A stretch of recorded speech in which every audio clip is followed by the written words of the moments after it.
Welcome, everybody, to another edition of the Business Brains and the Bottom Line podcast. My name is Paul Delegro, your host, and my guest today is Jason Bryll, the founder of Parable Associates. Welcome to the show, Jason. Hey, Paul. Thanks for having me. Glad to be here. Yeah, so I think I saw on LinkedIn that you're from Michigan. We're in Texas, starting to get warmed up. How's the weather up there recently? Yeah, we're in that early spring where we're fluctuating between hot days and freezing days, and so right now it's in the 50s. It's quite beautiful. But yeah, I mean, this is in my mind, this is the perfect weather of the year. Yeah. You're in the 50s. You can wear a hoodie.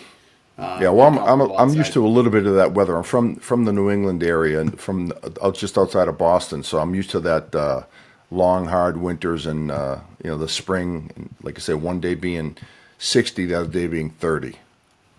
Yeah, no, that's perfect. The only negative is when it's like this, it's just everything's so soggy and everything like that. But the kids are starting baseball. It's a good time of year. Yeah, no, always fun. But so Jason, I'm doing my research. Before the show, I say that you're a data analytics expert. So whenever I hear that about anything, right? I mean, I'm having fun with this, by the way. Yeah. What qualifies someone to be an expert in data analytics? Like, what's your background?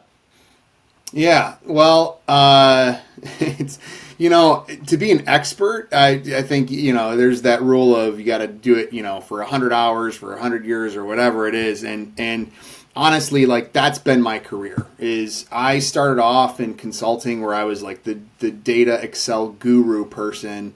Sure. And then I had to learn SQL Server and databases, data warehouse management, and then BI tools. So I think that's really where it comes from is kind of learning end to end how to utilize data, how to interpret data, and the tools on how to find insights and information. Yeah, and so really I've done that for 20 years.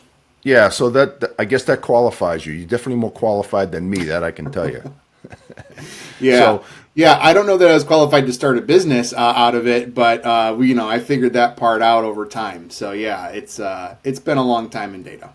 Yeah.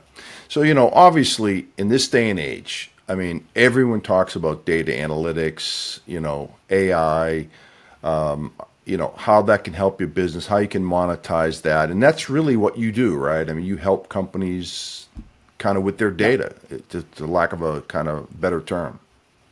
Yeah. So really, what I do, my team does, we serve as like an augmented data team for typically healthcare practices. We're in the healthcare industry, and there's a big gap there. So you have providers that are, let's say, your dermatologist or maybe podiatrist, different specialties, and they're typically an independent practice, and so independent meaning like there might be one doc for that location, or they may be in a small group. They don't typically have the expertise to analyze the data in mass, so they can go patient by patient. But what we do is we're able to warehouse and aggregate that information, especially for like larger groups. Yeah. One of the big challenges that people don't even realize is how do they get paid? How do they get reimbursed? Everybody's got a different insurance. Everybody's got a different contract. Claims are going all over the place. So we help them normalize that and really grow their practice. That's the ultimate goal for us and for me is how do we expand the access to care across this country? And I'm the data nerd that figures it out to do it that way. Nice. And how long's your company been in practice? Yeah, we started in 2018. Like I said, I've been doing it for 20 years and kind of found that niche or that gap that hospital systems have these large teams and a lot of funding and opportunity to build these that technical infrastructure, but It wasn't really there at the practice side. And I always encourage my team to talk to even like their dentist or their optometrist and say like, hey, how do you do this? How do you do that? And they I'd say for the most part they're pretty shocked at the lack of technical infrastructure and knowledge at a lot of these practices, and these are good, thriving local businesses. Yeah, it makes sense. I mean, Ian, you always hear that. I think doctors and dentists and all these other medical professionals, when they go to medical school, they get like one course in business, right? Yeah. They're good at Yeah. their trade, right? They're good at helping people, fix problems and become healthy, but they're normally not good business people. Yeah. And I made it a joke earlier about being a data expert or a analytics expert, but maybe, starting a business it's a different ballgame. It's the same thing for these practitioners. I mean, you study medicine, but now you have to learn how to get new patients in the door. You got to learn marketing. You got to learn what a database is. They used to send like actual physical copies on a CD to put on a server in your office, right? It's like, so your whole medical record system and moving everything to digital. Now everything's in the cloud, but those are a lot of like technical hurdles to overcome. How to get new patients and market, and how to build this infrastructure and care for a patient and lead a team and finances and accounting and alike. So we just try to ease the burden a little bit. Yeah. So when you look at a client, what are the things you look for? What are the red flags do you say, hey, I can either help them, or, hey, these guys know what they're doing, they don't need any help, which is probably not the case, but you know what I mean? Like, what are the things you look for when you look at a business? What are the red flags you see that say, okay, we think we can help these people? What's interesting is it's not necessarily like hidden in like one specific KPI or key performance indicator. It's more of how well do they know their own business and the questions that I ask. So, there are organizations, like I said earlier, that you go from a single practice and maybe you group together with others. And so now you went from 1 to 20 providers, and you start asking questions about, well, how is this location performing? And I don't know, which one is the best contract rates at Blue Cross? I don't know. And so I think it's when you identify that there's gaps in understanding is when there's probably the biggest opportunity.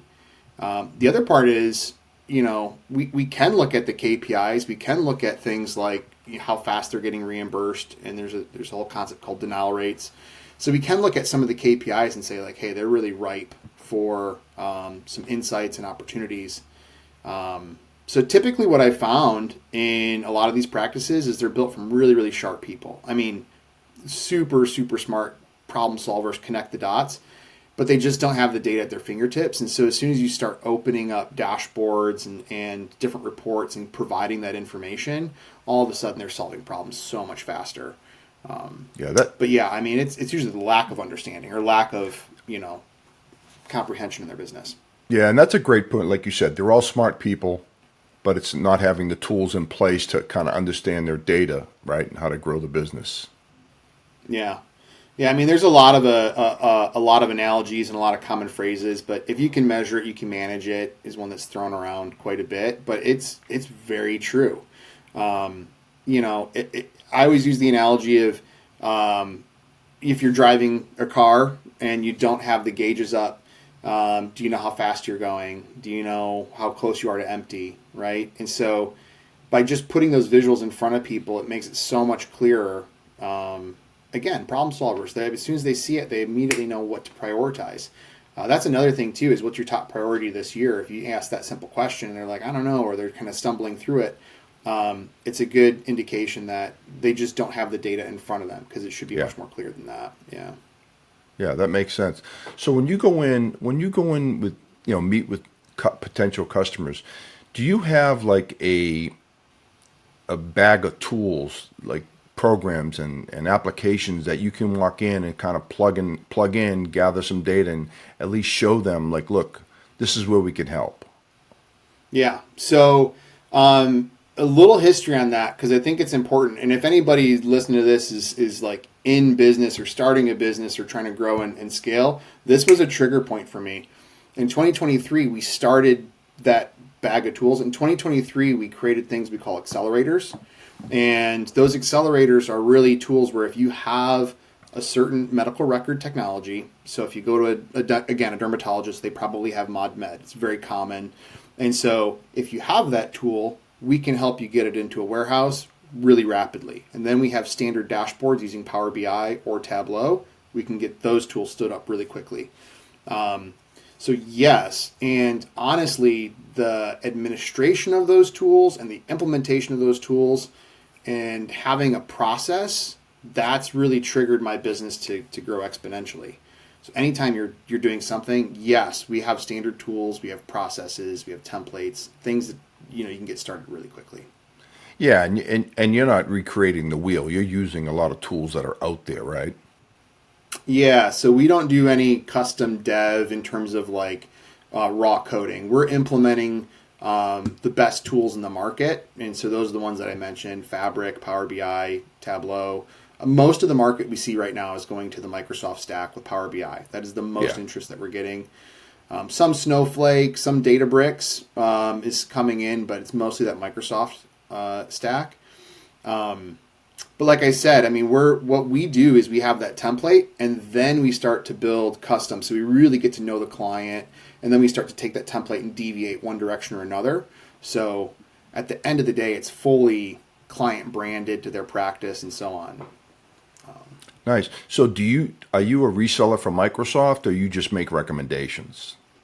Yeah, I am not currently a reseller for Microsoft. We went down the path of trying to become a partner, but we just, it wasn't a priority. We're too busy actually servicing clients. Yeah. But it's something I'm interested in for sure. Yeah, because if you can make money on both ends, right? You can make money on the consulting fees, but you can also make money on the Microsoft licensing, and because that's we're an IT consulting company, so not that we do what you do, but we sell some of the same products. We're a Microsoft partner, and Yeah. the migration to O365 is a big one, and obviously data warehousing with Azure and things like that, pretty popular. Yeah, no, there's definitely an opportunity there for us to do something like that. I'm interested in your experience of going down that partner path as well. Yeah, we've been interested in doing it. We just haven't ever fully executed that process. So Yeah, and again, I don't think you can just dip your toe in the water with all these, whatever solutions. You got to be in or you're out. Like, sometimes it's best to do what you do well, and let someone yeah, else worry about the Microsoft, right? The experts, right? yeah, yeah, and then even within like Microsoft or any of these products, there's so many facets of it. That's where I was Yes. saying earlier, like we specialize in Fabric, which is like their new name for the Azure data stack of consolidating all the data migration and management and visualization. So we're experts in that piece of it. I wouldn't say that we're experts in SharePoint. We use it quite a bit, but I know Yeah. there's super users out there. So yeah, even within one org, there's just so much to pick up Yeah, on. Microsoft's so big. I was just having this conversation with someone this week, and I said, you know, on the Microsoft stack, all their solutions have a lot of buttons. Like, just there's a lot of options, a lot of tweaking, and you got to really know what you're doing and know what to look for to make it work well. Yeah, yeah. So I'm curious for you. Have you seen an uptick in interest for stuff like Copilot, which is their AI component? Yeah, Hundred yeah, we're percent. seeing Yeah. that too. Yeah, I mean, everyone. massive interest in the healthcare side too. It's funny. Like years ago, remember the term like digital transformation? That was kind of the buzzword maybe like 8, 10 years ago, right? And then, Yeah, but now everything is AI, ChatGPT, Copilot, and there's other solutions out there. But yeah, I mean, every company is looking to figure out how they can harness their data and monetize it, right? That's really ultimately become more efficient and monetize it. And I don't know. I don't think there's any perfect tool out there yet, but it's going in the right direction. yeah. Well, I've been hearing a lot of buzz around it. There's and any product, if you are a SaaS company, it's almost by default now you have to have some sort of an AI component that you're saying you're either building or you've built or you're in beta something. So I mean, it's I think they call it table stakes, right? It's table stakes now to have something like that, or it should be. Yeah. But yeah, the buzz around it now, what I've seen in the industry and what we're looking at doing and kind of focusing on is these specific agents that are really task oriented. So one specific use case instead of a generalist, which I think ChatGPT falls under that today. Right. So I see a lot of the market moving in that direction, like really specific GPTs. And that would make sense, right? Because I mean, if you're in a specific industry, you'd want data that was geared towards your industry, not some generic answers, right? I use ChatGPT a lot actually, And it's really, Yeah. I think it's great. Like, like for instance, say you're writing an email to someone and you're not sure how to word it. Maybe it's a difficult email and you want to make sure it's worded appropriately. I'll just throw it into Chat GPT and they'll spit something out and I'll have to wordsmith it, but man, it saved me so much time. Yeah. I did that exact thing today for an executive Yep. email because I tend to ramble, which you could probably notice from this call. But I tend to ramble, and so I had it summarize things and make executives it a little bit. I even use it personally. So we just did a vacation to Denver, and I said, make me an itinerary. My family, I have 7-year-old twins. Make an itinerary for Denver, and boom, it spat out like a whole bunch of ideas, time of day, where to go. It was unbelievable. So I use it Yeah. for business, I use it for personal, I use it for everything. The thing about, just call it ChatGPT type solutions. The thing is, no one's writing anymore for themselves. Everyone's just, Yeah. creating it. And so I don't know, where does that lead us? I don't know what happens in 10, 15 years Well, when, I've actually had some time to like think about that piece of it because I've asked GPT to write in my voice and given it a whole bunch of like as I use it so much it kind of picks up on how I like things and it's read some of my pre-written words and it does an excellent job of using my terminology. So I think and you could do this for anybody else because I've also said write a song in Ryan Reynolds' voice because I was just playing with it and showing my family like, hey, did you know you could do this? And so I think there's so many voices in there that if you feed it your own kind of pre-written context, it starts from that point.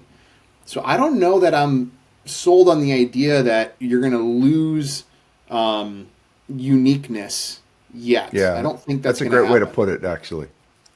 Yeah, yeah. No, but it's a fantastic tool. I use it for so many different things.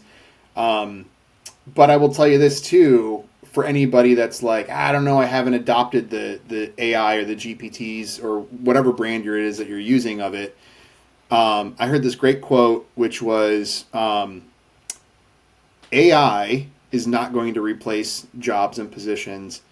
People who know how to use AI are going to replace jobs and positions.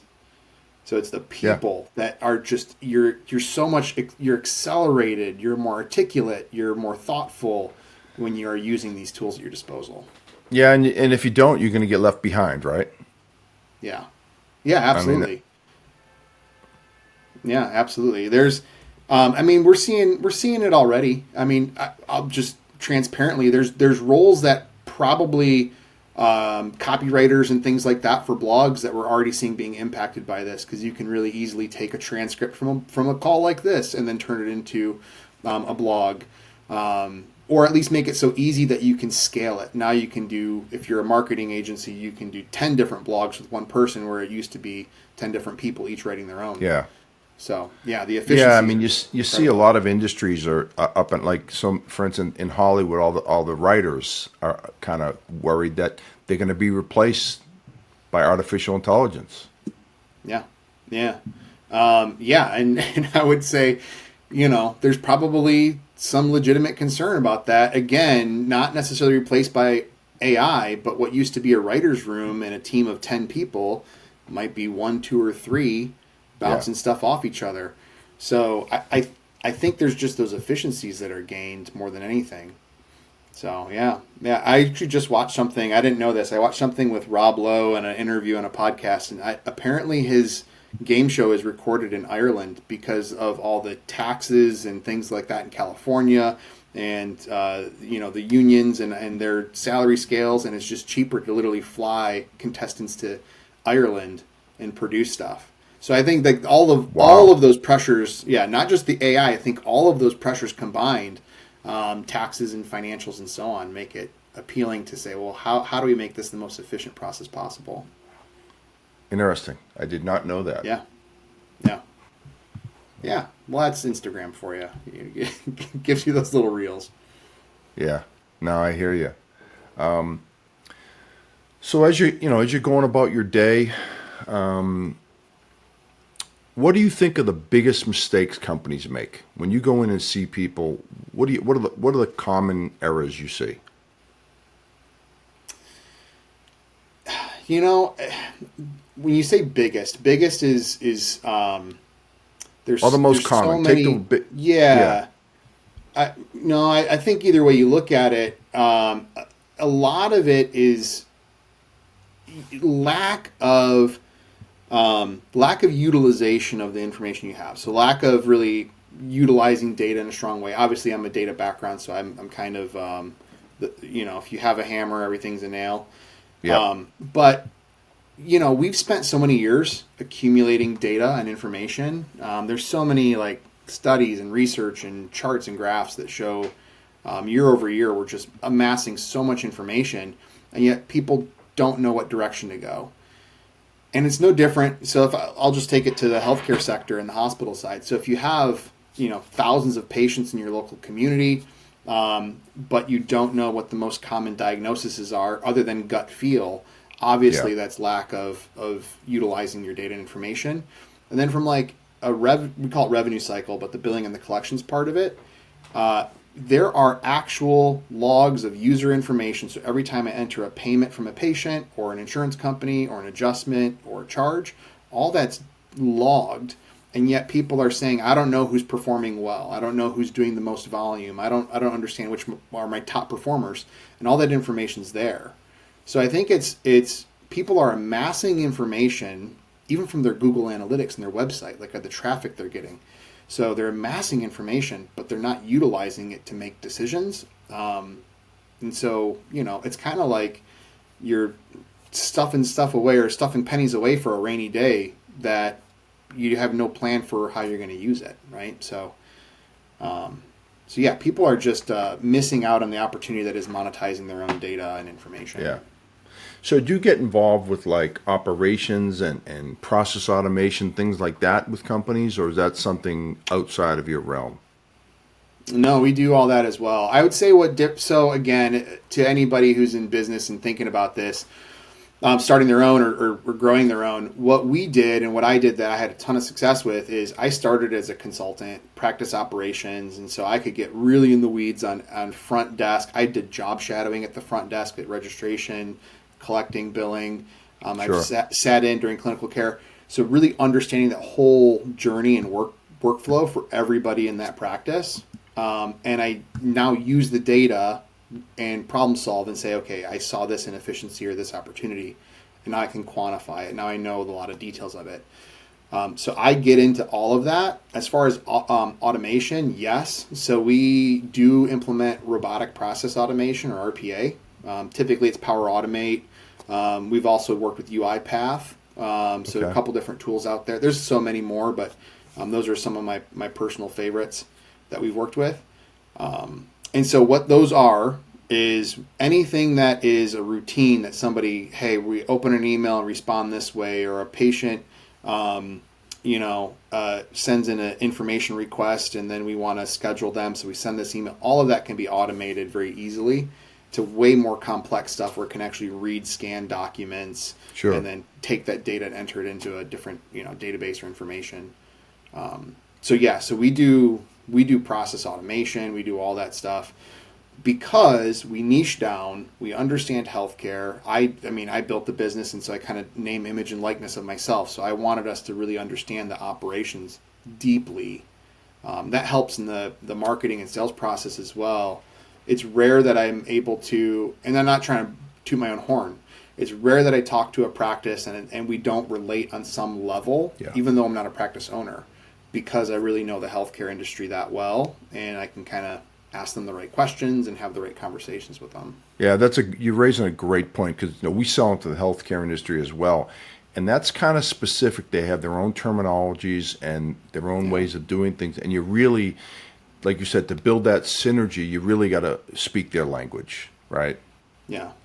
Yeah, and I would imagine that's in most other industries as well. I don't have a ton of experience. I did briefly do an internship at Raytheon in supply chain, Raytheon Missile Systems in Arizona, when I was in college. But like even in supply chain, I'm from Michigan, so like the whole automotive industry here. So I have awareness of it, but it's not anything I'm an expert in. I would sink if I was having a conversation with Ford or, Sure. or GMC or whoever. Yeah. Wouldn't Yeah. be able to do anything with it. So niche down. No. I mean, I highly recommend it. It's been great. Yeah. So do you have ways of measuring ROI?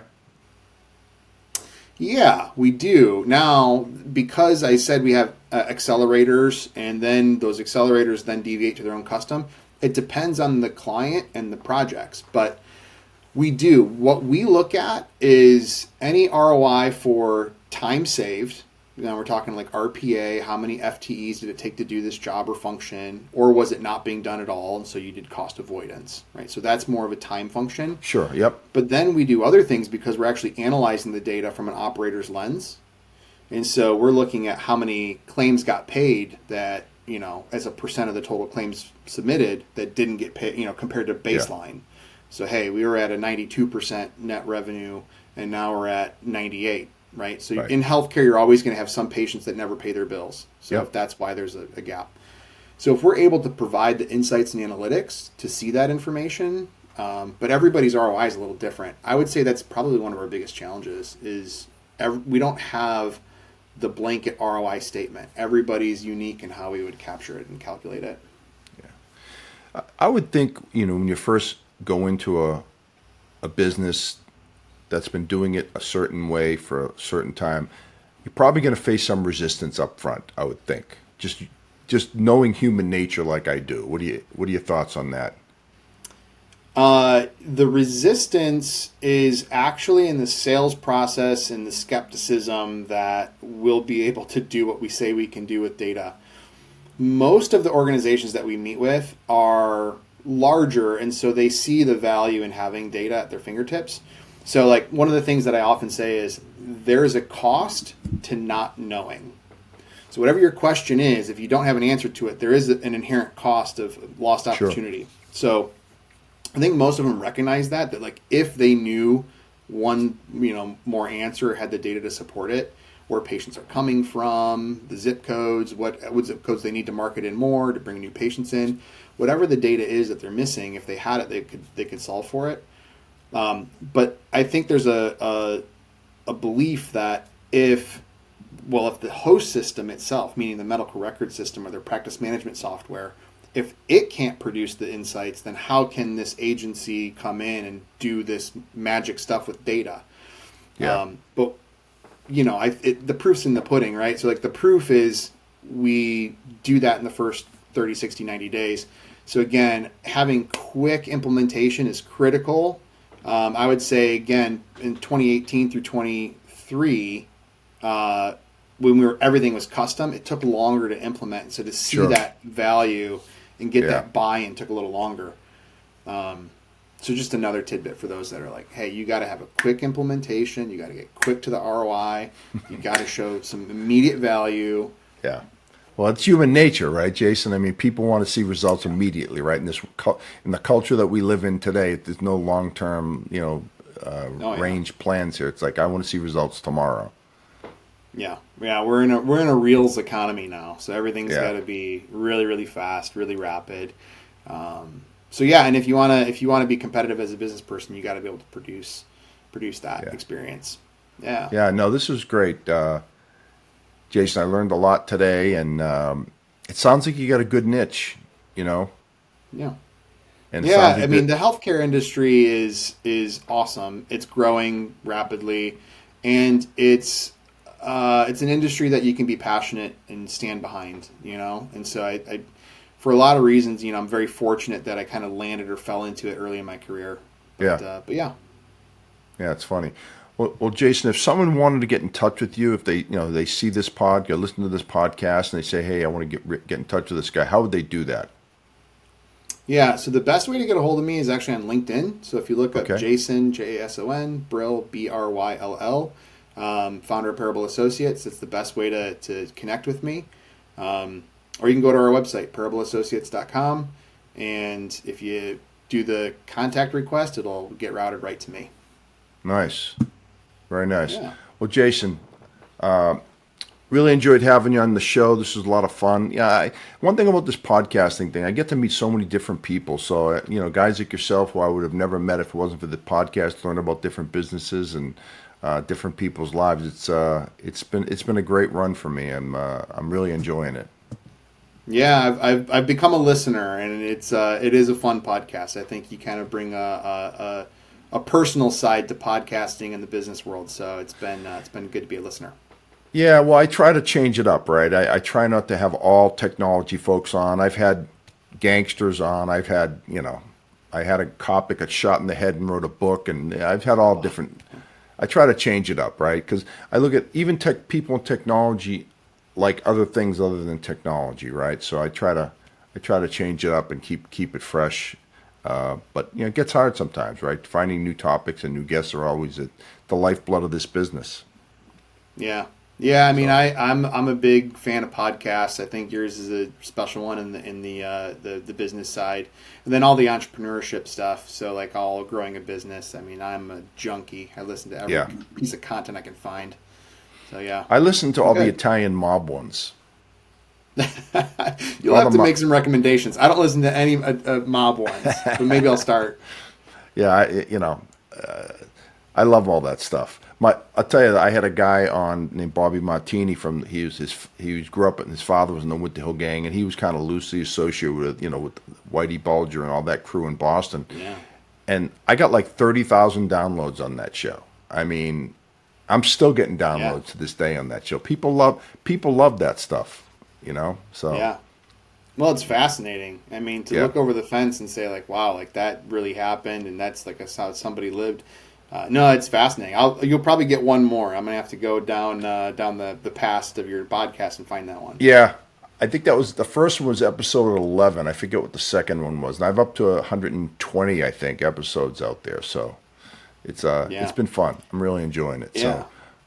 So, well, on that note, Jason, we'll call it a day. Really enjoyed having you on, and now that you've been a guest on my show, I tell people we're friends now, right? So let's stay in touch, and who knows, when you're rich and famous and a billionaire, I'll have you back on the show.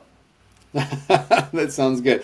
I'll delve into all the secrets. There'll be no secrets. Anybody wants to know if I ever make it there, you know where to come for answers. Sounds good. All right, man. Well, that's a wrap for this edition of the Business Brains and the Bottom Line podcast. My name is Paul Delegro signing off. Until next time.